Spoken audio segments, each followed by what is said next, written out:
Over here in the United Kingdom, a lot of people are becoming more and more disenchanted with the level, of course, of the invaders, the illegals arriving on our shores every single day.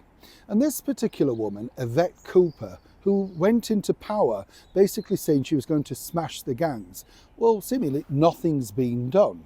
And more importantly, she's claiming alongside her people that she sent back more and more illegal people than ever before.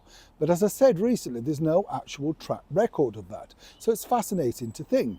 And nobody really believes it, of course, because if you remember, she was more than happy to pose on social media for votes holding this card: refugees welcome. In fact, she reiterated it on numerous times. And then what we found is her department, the Home Office, is now allowing illegal immigrants the vote. And this is simply because they're desperate to remain in power, to ruin the country for good, some might say.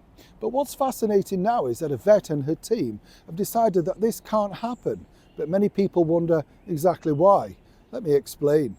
Hi, nice to see you. Thank you so much for joining me today. How are you? I'm all right, thank you. Nice to have your company. It is a thing, isn't it? Divisive politics, Over here in the United Kingdom, we've just been told that local council taxes are now rising again. This is from Rachel from Accounts, the Chancellor of the Exchequer, with a very fuzzy and fake CV, right? Once again, she's putting the taxes up for that. Meanwhile, up in Huddersfield in West Yorkshire, you'll see this. Massive areas that are now being put together and refurbished to house over 500 migrants, totally unchecked migrants coming in to the country and roaming the streets of West Yorkshire. Terrifying when you think. Absolutely, if you have a property there or indeed a business, with police stretched to the max. But what's fascinating here is, according to a very well-placed source, it was suggested that in fact the mosques could help out. You see, there are now more mosques than ever in the United Kingdom. I mean, these are vast spaces that are not used to their full capacity. When you consider they can hold 500 people at a time, particularly on Friday prayers. Now, what it was suggested by someone inside the Home Office, who's now sadly been let go, was, well, why couldn't they bed down inside the mosques? After all, they have everything they need: heating, lighting, kitchen facilities, and the open areas to continually pray, which many of these people wish to do, and that's their prerogative. I'm not knocking that. But according to a source, Yvette Cooper and her team have poo-pooed this idea, saying no, it wouldn't be acceptable because we would be infringing on the privacy of the people that, run the mosques.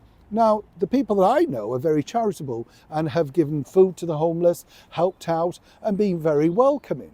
So has Yvette bothered to, in fact, contact any of the many mosques up and down the United Kingdom that I'm sure would like to reach out and help those less fortunate than themselves, particularly given the fact that they themselves came into the country, some might say, in different ways? But again, you see, Yvette Cooper wants to control this situation, and as I pointed out before, making sure that the people she allows in, duly unchecked, duly with criminal records, whichever way you look at it, making sure that they continue to vote for her and her party for many years to come. This is, of course, harvesting votes, but really, what about these poor people that apparently they're now cramped up in these 4- and 5-star hotels, seemingly with nothing to do all day? Wouldn't they feel better with their like-minded, like-kind, and some say more charitable people around them? Either way, it's a debate for the mosques and the Home Secretary. Who's going to bend first? Neil Shaw, Yorkshire.